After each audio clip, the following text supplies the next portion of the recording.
The heart is formed for love and it can not be happy without the opportunity of giving and receiving love. এখানে দুইটি subordinate না, দুইটি main clause রয়েছে। And যুক্ত থাকার কারণে দুটি মেইন ক্লজ। আমরা জানি কম্পাউন্ড সেন্টেন্সে দুইটি মেইন ক্লজ থাকে, ঠিক আছে। The heart is formed for love, it can not be happy without the opportunity of giving and receiving love. তো এই দুইটা সেন্টেন্সকে অ্যান্ড যুক্ত করার কারণে আমরা ইট উঠিয়ে দিয়েছি, কারণ ইট আমাদের ওই যে দি হার্ট সাবজেক্টকেই বোঝানো হয়েছে। এই অ্যান্ডের পরে ইটের এজন্য প্রয়োজন নেই, তাই আমরা ইট উঠিয়ে দিয়েছি, ঠিক আছে। দুটোই নিজের মতো করে সম্পূর্ণ অর্থ প্রকাশ করে, এই জন্য দুইটাই মেইন ক্লজ। এখন আমরা যেহেতু কম্পাউন্ড থেকে কমপ্লেক্স সেন্টেন্সে রূপান্তর করব, আমাদেরকে একটি সেন্টেন্সকে সাবঅর্ডিনেট সেন্টেন্স করতে হবে।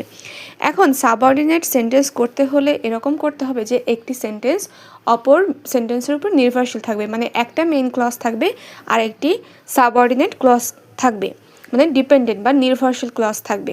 একটি মেইন ক্লজকে ছাড়া অন্য অন্য ক্লজটি কোনো অর্থ প্রকাশ করবে না। তো এই জন্য কমপ্লেক্স সেন্টেন্স বানাতে আমরা একটি ক্লজকে সাবঅর্ডিনেট করি বা ডিপেন্ডেন্ট ক্লজ করি। এখানে আমরা প্রথম ক্লজটাকে রিজন বা কজ হিসেবে দেখিয়েছি, এজন্য প্রথমে অ্যাজ ব্যবহার করেছি, কারণ অ্যাজ ইকুয়াল বিকজ বা সিন্স, মানে কারণ বোঝায় বা যেহেতু এক কথায়। এজন্য স্ট্রাকচারটা কী দাঁড়ায়, অ্যাজ প্লাস কজ ক্লজ, মানে কারণ ক্লজটি কী কারণে, তারপরে হচ্ছে মেইন ক্লজ আমরা বসিয়েছি। তাহলে অ্যাজ প্লাস কারণের যে ক্লজটি মানে ডিপেন্ডেন্ট ক্লজটি, the heart is formed for love, যেহেতু হৃদয় গঠিত হয় ভালোবাসার জন্য। It can not be happy without the opportunity of giving and receiving love.